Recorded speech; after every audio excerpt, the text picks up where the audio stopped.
Welcome everyone. We're very pleased and proud to have Ambassador Richard Holbrooke with us today, and U.S. Special Representative for Afghanistan and Pakistan. Ambassador Holbrooke is arriving with his delegation from an extensive trip in the region, which he will discuss. This will be on the record. I would just request that when you ask questions, please identify yourself and your news organization. Thank you very much, Mitchell. It's great to be back in Berlin, where I've spent so many wonderful times.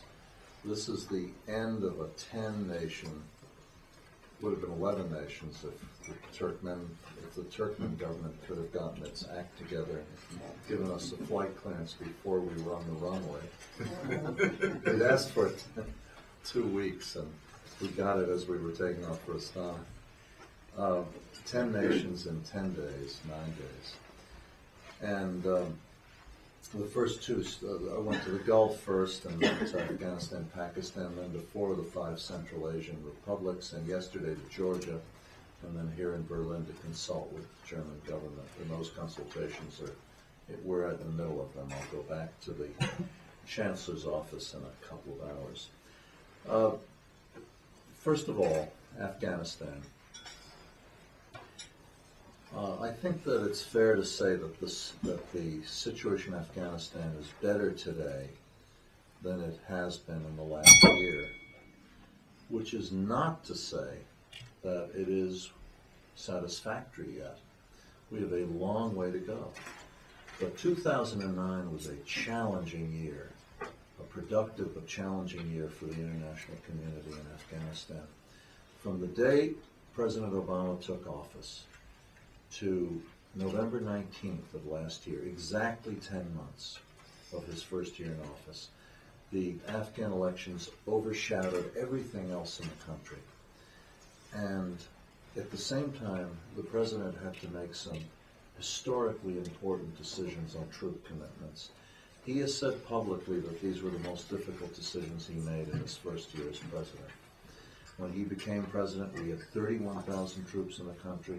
By the fall of this year, we'll have over 100,000. The international troop contributors came through with significant increases of their own, including Germany.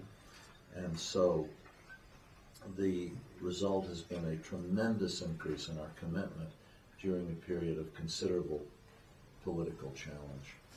On the civilian side, we had only 300 American civilians in Afghanistan a year ago today. We now have about 940, and it's continuing to grow. That may not sound like a lot to you compared to 100,000 American troops, but for each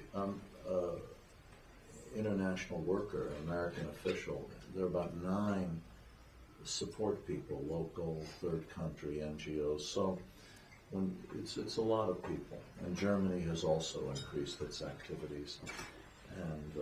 And particularly its very important police training programs. So 2009 was a year when strategy was revised, resources were committed, and we worked our way through this very difficult, messy but necessary election. 2010 is going to be the year in which we implement our strategy, and in that regard, we are going to put very heavy attention on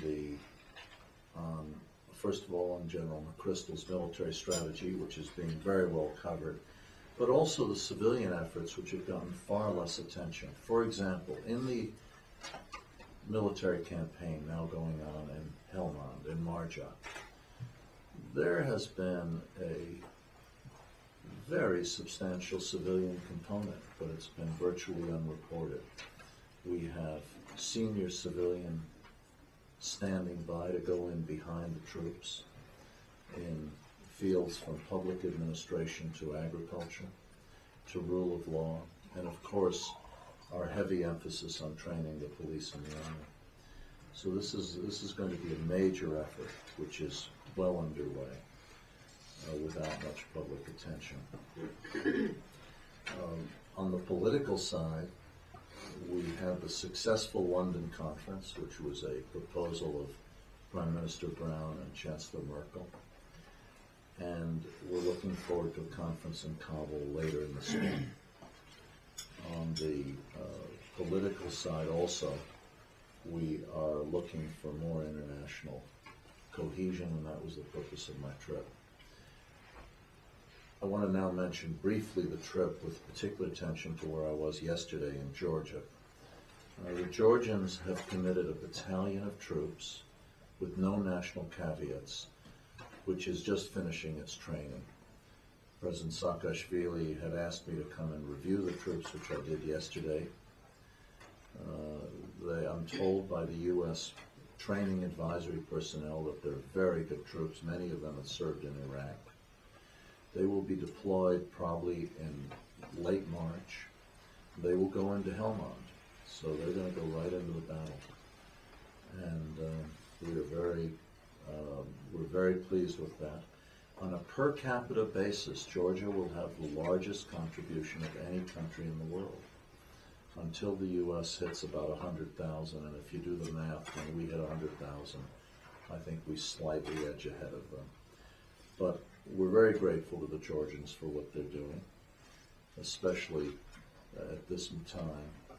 And I went to Georgia to express my appreciation on behalf of the United States and to discuss further plans and relationships. My trip to Georgia had nothing to do with the well-known issues between Georgia and Russia, but simply about Afghanistan.